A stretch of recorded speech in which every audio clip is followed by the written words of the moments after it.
Johnson, The Rock, said, quote, inspired to bring to life one of my childhood heroes, John Henry, the legend of John Henry's strength, endurance, dignity, and cultural pride was instilled in my DNA at a very young age. Yeah. However, the casting news caused Twitter to blow up, with many users pointing out that John Henry is traditionally depicted as a dark-skinned black man when Johnson is half black and half Samoan. I wasn't as knowledgeable about this, so I had to actually go Google and do the research. And he's almost like a folklore at this point. Is that correct? Yeah. So, Lonnie, correct me if I'm wrong. No, you're right. Okay. I think it's important that, for me, I get that it may be in your DNA. I get that you may feel really strongly about this story. I love that, and I also understand that he's one of the producers on the film, which I think is awesome. I don't necessarily think that means you have to cast yourself in it if it doesn't match the portrayal of the role. In the entertainment business, sometimes the movie studios, they're more interested in not really taking a risk, but to sell that movie. They don't really care so much about the depiction of the character as much as they know that they're going to make money on this film.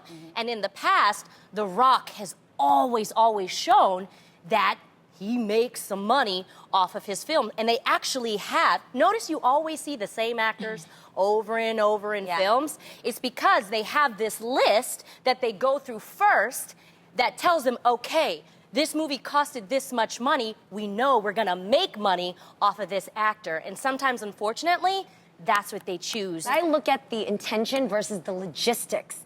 I look at the fact that when he tells his story, why he's going to do this film, he's looking at his childhood and what John Henry meant to him when his dad was telling him stories. This is going to be a film made by 7 Buck Productions. 7 Buck is an actual symbol. It symbolizes when The Rock was at the hardest place of his life, when he had only $7 in his pocket. So I look at the idea that this film is going to be made through his lens of who John Henry is to him. This is a folklore, so we don't even know if he was actually a person. But he's been depicted through Disney and other, stories as a dark-skinned black man.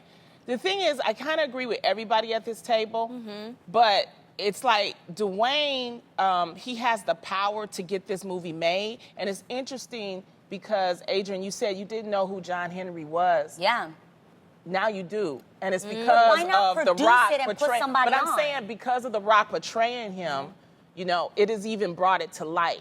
So what I'm saying is, now he could have done one thing. He could have still produced it and maybe put somebody and cast somebody in the place and still be the producer. I would love that. Or maybe he thought, well, if I play him because he is my childhood hero, that would make more people want to watch the Lauryn Hill is my childhood hero, but I'm not going to be able but to this play is her the in a thing, movie. though, because it's folklore, I'm okay with it. If it was him playing Sidney Poitier, I have a problem. Yes, okay? I get that.